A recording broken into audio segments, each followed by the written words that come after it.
Amazon ആയിക്കോട്ടെ, ഫ്ലിപ്കാർട്ട് ആയിക്കോട്ടെ, സെയിലിന് iPhone വാങ്ങാൻ നിൽക്കുന്നവരാണെങ്കിൽ ഈ 3 കാര്യങ്ങൾ ശ്രദ്ധിച്ചില്ലെങ്കിൽ നിങ്ങൾക്ക് ഷുവർ ആയിട്ട് പണി കിട്ടും. ശ്രദ്ധിച്ചിട്ടുള്ളൂ. പെട്ടി പൊട്ടിക്കുമ്പോൾ കട്ടയായാൽ നിങ്ങൾ എന്ത് ചെയ്യും? ഇതൊരു റഷ് അവറിലാണ് ഈ ഒരു സെയിൽ നടക്കുന്നത്. അതുകൊണ്ട് തന്നെ സാധനം മാറിപ്പോകാനോ അല്ലെങ്കിൽ ഇതിലൊക്കെ പ്രശ്നങ്ങൾ വരാൻ ചാൻസ് ഉണ്ട്. അതുകൊണ്ട് ആമസോണിലായാലും ഫ്ലിപ്കാർട്ടിലായാലും വാങ്ങുമ്പോൾ ഓപ്പൺ ബോക്സ് ഡെലിവറി ക്ലിക്ക് ചെയ്തിട്ട് വേണം നിങ്ങൾ വാങ്ങാൻ.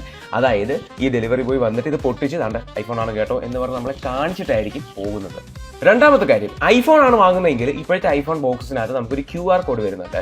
ആ ഒരു ബോക്സ് സ്കാൻ ചെയ്യുമ്പോൾ തന്നെ നമുക്ക് അതിനകത്തുള്ള ഡീറ്റെയിൽസ് എല്ലാം കാണാൻ പറ്റും. നമ്മൾ ഓർഡർ ചെയ്തെയാണോ വന്നത് എന്നുള്ള കാര്യങ്ങളൊക്കെ നമുക്ക് കമ്പയർ ചെയ്തിട്ട് നമുക്ക് ഉറപ്പ് വരുത്താൻ പറ്റും. മൂന്നാമത്തെ കാര്യം പറഞ്ഞ പോലെ പേജ് ആദ്യമായിട്ട് നടന്നതാണെങ്കിൽ വേഗം ഫോളോ ചെയ്തു. ഇങ്ങനത്തെ ഒരുപാട് കാര്യങ്ങളാണ് നമ്മൾ ഡെയിലി അപ്ലോഡ് ചെയ്യുന്നത്. ആൻഡ് സെയിലിനെ പറ്റി ഇനി വീഡിയോ വരാനുണ്ട്.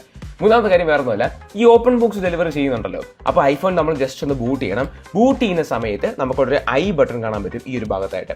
ആ ഒരു ഐ ബട്ടൺ ക്ലിക്ക് ചെയ്ത് കഴിഞ്ഞാൽ അതിന്റെ ഒരു സീരിയൽ കോഡ് നമുക്ക് കാണാൻ പറ്റും. ആ ഒരു കോഡ് നമ്മൾ ആപ്പിളിന്റെ സൈറ്റിൽ വന്ന് പേസ്റ്റ് ചെയ്ത് കഴിഞ്ഞാൽ അതിന്റെ എൻറ്റയർ ഇൻഫർമേഷൻ നമുക്ക് കാണാൻ പറ്റും. എന്തെങ്കിലും മിസ്പ്ലേസ്മെന്റോ ഡാമേജോ ഒക്കെ ഐഫോൺ വന്നിട്ടുണ്ടോ ഇല്ലയോ എന്ന് നമുക്ക് അവിടെ വെച്ച് വെരിഫൈ ചെയ്യാൻ പറ്റും. ഈ 3 വെരിഫൈ ചെയ്ത് കഴിഞ്ഞാൽ നിങ്ങൾ സേഫ് ആണ്. ഇത്രയും റഷ് ആയിട്ട് ചറബറ ഐഫോണൊക്കെ എല്ലാവരും മേടിക്കുന്നതുകൊണ്ടാണ് ഇങ്ങനെയൊക്കെ ചെക്ക് ചെയ്തിട്ട് വാങ്ങാൻ പറയുന്നത്. ഐഫോൺ വാങ്ങാൻ നിൽക്കുന്നതാണെങ്കിൽ അല്ലെങ്കിൽ നിങ്ങളുടെ കൂട്ടുകാർ നിൽക്കുന്നുണ്ടെങ്കിൽ ഇപ്പോൾ തന്നെ അയച്ചു കൊടുത്തോ. വീഡിയോ യൂസ്ഫുൾ ആയെങ്കിൽ മാത്രം ഫോളോ ചെയ്താൽ ഇനിയും കിട്ടും അടിപൊളി കണ്ടന്റ്സ്.